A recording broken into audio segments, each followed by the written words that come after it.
Student, आज हम लोग अपनी इस क्लास से बच्चों बीए सेकेंड ईयर का आपका जो प्रथम प्रश्न पत्र आहार एवं पोषण है उस क्लास को आज कंटिन्यू करेंगे।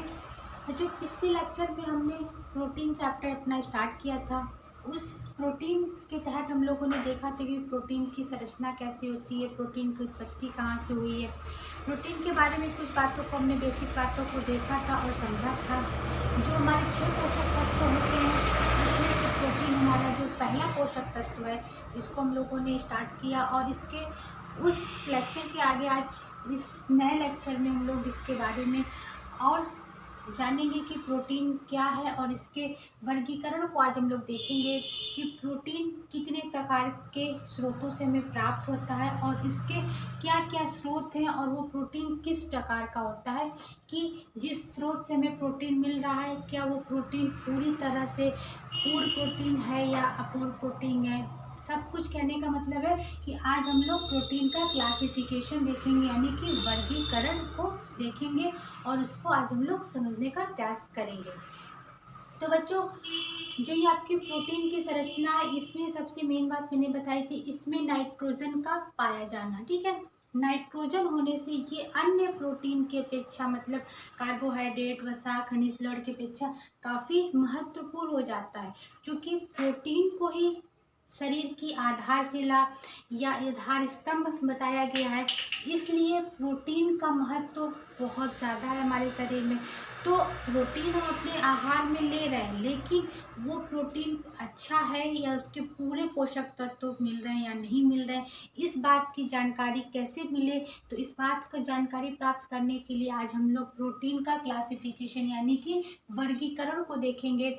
इसके तहत हम लोग ये जान पाएंगे बच्चों कि जो हमारा प्रोटीन है अलग अलग स्रोतों से हमें प्राप्त हो रहा, कोई वनस्पति जगह से, कोई पशु जगह से, तो वो उन प्रोटीनों में पूरे एमिनो एसिड की मात्रा है या नहीं है, इस बात से हम पता कर सकते हैं कि वो प्रोटीन किस क्वालिटी का है। तो बच्चों, यहाँ पे बताया गया है कि प्रोटीन का वर्गीकरण 3 आधार पे किया गया है। पहला गुण के आधार पे, यानी कि उसकी क्वालिटी के आधार पे उसका क्लासिफिकेशन किया गया। फिर साधन के आधार पे, यानी कि किस रिसोर्स से, किस तहत से हमें वो मिल जा रहा है। तीसरा इनकी है जो रासायनिक संरचना, यानी कि केमिकल रिएक्शन के आधार पे इनकी संरचना को हम लोग जान सकते हैं।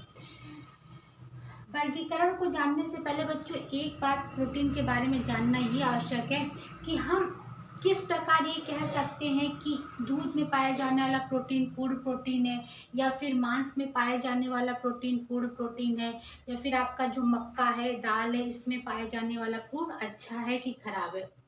तो बच्चों, प्रोटीन हमारी सबसे सूचकों इकाई किसमें टूटता है? एमिनो एसिड में टूटता है। किसमें टूटता है? एमिनो एसिड में।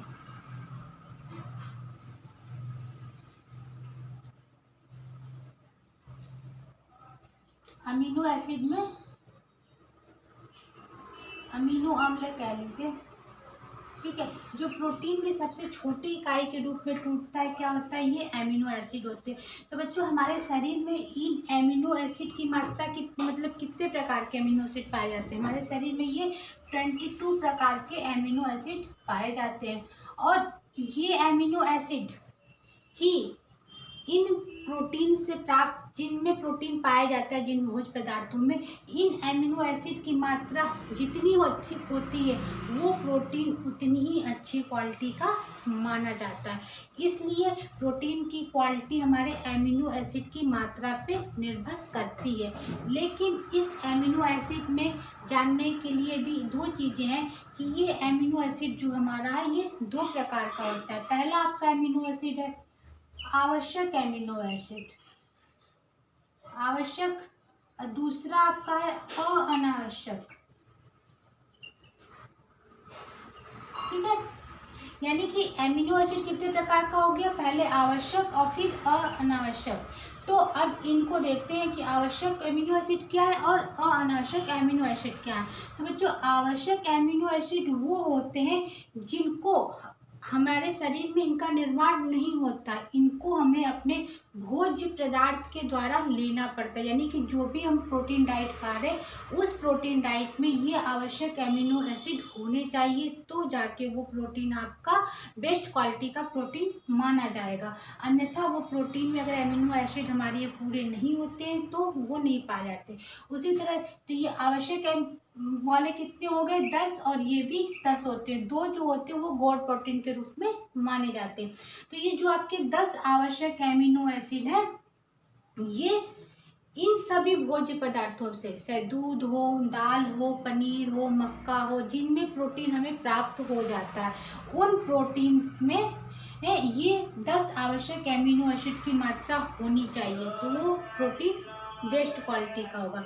तो ये आवश्यक अमीनो एसिड की बात हो गई कि इन्हें हमें बाहर से लेना आवश्यक होता है, इनका निर्माण हमारे शरीर में नहीं होता। ये आवश्यक अमीनो एसिड हो गया। अब बात आती है अनावश्यक अमीनो एसिड की। तो अनावश्यक अमीनो एसिड बच्चों वो होते हैं जिनका निर्माण हमारे शरीर में स्वतः हो जाता है, इनको हमको बाहर से लेने की आवश्यकता नहीं होती है, इनका निर्माण हमारे शरीर में होता रहता है और उसकी आपूर्ति बनी रहती है। तो ये अनावश्यक अमीनो एसिड हो गए, और आवश्यक ही को हमको अपने भोज्य तत्वों में शामिल करना पड़ता है और उनको लेना पड़ता है। तो जो वो 10 आवश्यक अमीनो एसिड है उसमें से कुछ आवश्यक अमीनो एसिड नाम भी हैं, उनको देख लेते हैं। आवश्यक अमीनो एसिड के जो नाम है आपके, तो जैसे लाइसिन है, लाइसिन बच्चों, ये लाइसिन जो होता है दाल में पाया जाता है। तो दाल, अगर दाल के प्रोटीन की बात करेंगे तो उसमें बहुत सारी अमीनो एसिड पाए जाते हैं, इसलिए दाल को हम लोग अच्छे प्रोटीन की कैटेगरी में रखते हैं। लाइसिन हो गया, ट्रिप्टोफैन, ये भी एक आवश्यक अमीनो एसिड है, ठीक है। वेलिन हो गया, और फिर आपका है मेथी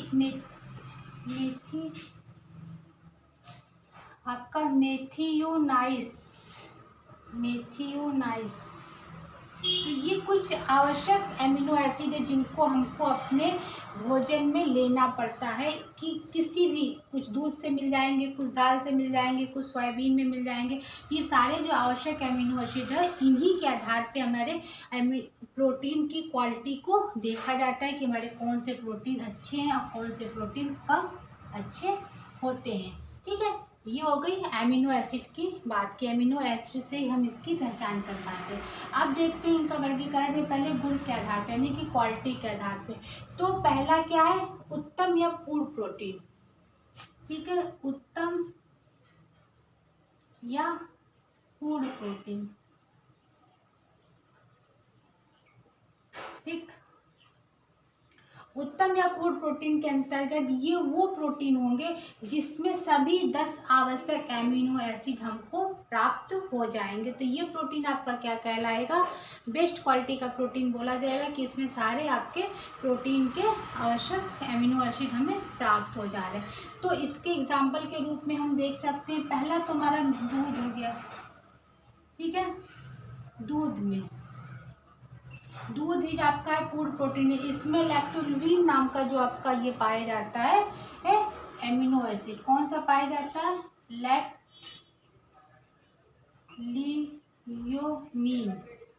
ठीक है, लैक्टियोमीन। ये जो आपका दूध में कौन सा अमीनो एसिड मिल गया आपको, लैक्टियोमीन एसिड मिल गया। और फिर इसी तरह मांस, अंडा, ये सब क्या होते हैं, आपके उच्च कोटि के प्रोटीन माने जाते हैं, क्योंकि इसमें सारे प्रोटीन आपको मिल जाते हैं। आपका इसमें मांस में आपको क्या मिल जाता है, ट्रिप्टोफैन, ठीक है। तो ये सारे जो अमीनो एसिड इसमें मिल जाते हैं, तो ये हो जाता है आपका उच्च। सोयाबीन जैसे आपका है, सोयाबीन, इसमें क्या मिल जाता है, ग्लाइसिन,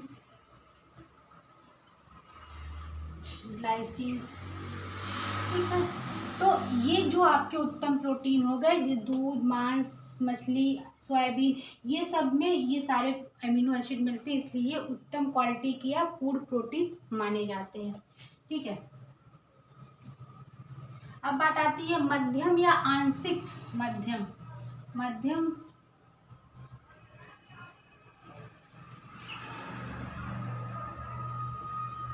या आंशिक प्रोटीन, ठीक है। तो 10 आवश्यक एमिनो एसिड है उनमें से कुछ मतलब 4-5 की ही हमको एमिनो एसिड की प्राप्ति हो पाएंगी, 5-6 जो होंगे वो हमको नहीं मिलेंगे इसको। तो वो प्रोटीन क्या कहलाता है बच्चों, आपका मध्यम या आंशिक प्रोटीन कहलाता है। जैसे मटर की दाल है तो इसमें प्रोटीन पाया जाता है, लेकिन वो अच्छी क्वालिटी मतलब उसमें अमीनो एसिड की जो 10 संख्या होनी चाहिए, 10 ना हो के 4 या 5 या 2 या 3 हो जाते हैं, तो वो मटन में जो ग्लूटेन पाया जाता है, मटर में बच्चों आपका पाया जाता है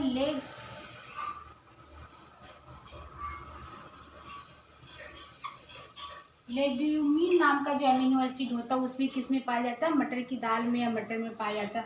तो ये थोड़ा कम क्वालिटी का प्रोटीन होता है, इसलिए इसको मध्यम या आंशिक प्रोटीन कहते हैं।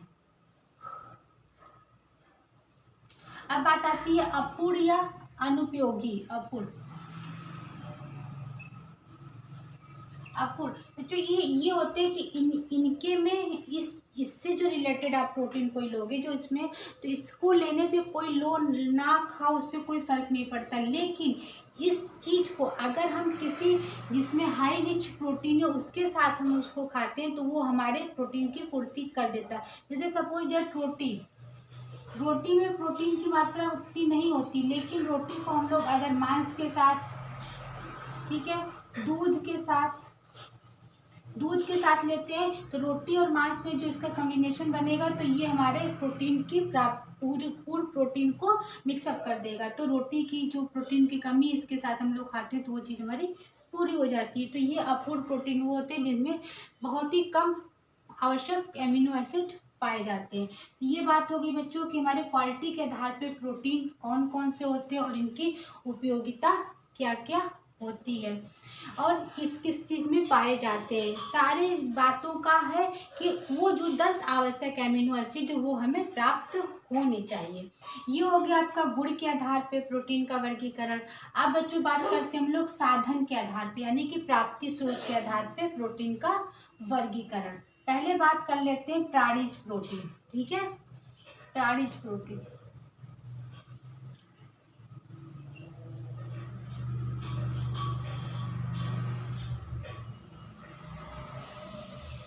प्राणिज यानी कि जीव जंतु से, ठीक है, जो प्रोटीन हमें प्राप्त होते हैं से वो हमारे क्या कहलाते हैं, हमारे प्राणिज प्रोटीन कहलाते हैं। तो जो ये आपके प्राणिज प्रोटीन होते हैं ये सबसे उच्च कोटि के प्रोटीन माने जाते हैं, ठीक है। सबसे उच्च कोटि के प्रोटीन हमारे कौन से माने गए हैं, प्राणिज प्रोटीन, जो हमें जैसे दूध तथा दूध से बने पदार्थ, ठीक है। दूध तथा दूध से जितने भी बने पदार्थ होंगे वो किससे होंगे, हमारे उच्च कोटि को, क्योंकि दूध हमें किससे मिलता है, गाय भैंस बकरी से जो दूध मिलता है जो वो प्राणिज है, ठीक है, उनसे जो दूध की प्राप्ति होती है वो सारे हमारे आवश्यक अमीनो एसिड उनसे में प्राप्त होते हैं। ये तो क्या कहलाते हैं आपके, ये उच्च कोटि के प्रोटीन माने जाते हैं। और इसमें जब हो गया फिर मांस मछली अंडे, ये भी सारी चीज़ें जो होती है उच्च कोटि के प्रोटीन माने जाते हैं। अंडे में तो सबसे ज़्यादा प्रोटीन की मात्रा को माना गया कि जो आपका अंडा होता है ये सबसे ज़्यादा रिच प्रोटीन का स्रोत होता है। तो जो आगे की क्लास में हम लोग अभी देखेंगे कि इन चीज़ों में कितने % हमें प्रोटीन की प्राप्ति हो जाती है।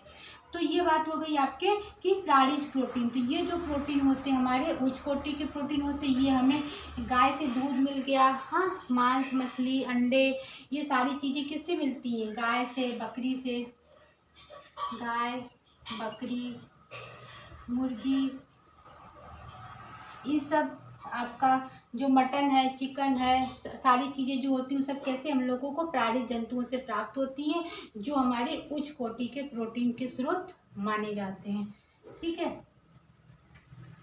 इनको अपने आहार में प्रतिदिन शामिल करने से हमारे जो प्रोटीन की रिक्वायरमेंट होती है काफ़ी हद तक पूरी हो जाती है और हमें ज़्यादा दिक्कत नहीं होती कि अगर हम इन सारी चीज़ों को एक एक आहार में पर डे शामिल करें तो भी हमारे प्रोटीन की रिक्वायरमेंट पूरी हो जाती है। अब बात कर लेते हैं वनस्पति प्रोटीन की, ठीक है। वनस्पति प्रोटीन यानी कि जो हमें पेड़ पौधे से, खेत से अनाज के रूप में मिलते हैं, वो क्या कहलाते हैं, हमारे वनस्पति प्रोटीन कहलाते हैं। तो इसमें सबसे मेन होता है आपकी दाल, सोयाबीन, तथा सूखे मेवे। सूखे मेवे भी बहुत कुछ प्रोटीन के स्रोत होते हैं, जैसे काजू हो गया और आपके क्या कहते हैं, अंजीर हो गए। ये सब चीज़ें जो होती हैं प्रोटीन के रिच स्रोत के रूप में जाने जाती है। दाल, आपके सभी प्रकार की दालें, मूंग की दाल हो गई, आपकी अरहर की दाल, तो इसमें क्या होता है, ये सब प्रोटीन के ही रिच स्रोत होते हैं। सोयाबीन में आपको भी हमने बताया कि ग्लाइसिन नाम का एमिनो एसिड पाया जाता है, ठीक है, ग्लाइसिन नाम का। दाल में आपका लाइसिन हो गया। तो ये सारे जो एमिनो एसिड है इनमें मिलते हैं, तो इससे हमारे ये प्रोटीन की पूर्ति पूरी हो जाती है कि हमारे आहार में प्रोटीन की मात्रा पूरी तरह से पाई जाती है। प्राणिज प्रोटीन को सबसे अच्छा माना गया है और उससे थोड़ा कम ये वनस्पति प्रोटीन होता है, जो हमारे, ये बहुत खराब नहीं है, लेकिन ये हमारे प्राणिज प्रोटीन के स्रोत से थोड़ा इनमें कम आवश्यक एमिनो एसिड की मात्रा पाई जाती है। तो बच्चों, ये आपका जो वर्गीकरण है, एक पहला गुण के आधार पे और साधन के आधार पे हम लोगों ने देखा कि प्रोटीन किस किस स्रोत से हमें प्राप्त हो जाते हैं और हमारे आहार में उसको हम लोग किस प्रकार से शामिल कर सकते हैं। प्रोटीन जो आपका ये उत्तम या पूर्ण प्रोटीन है बच्चों,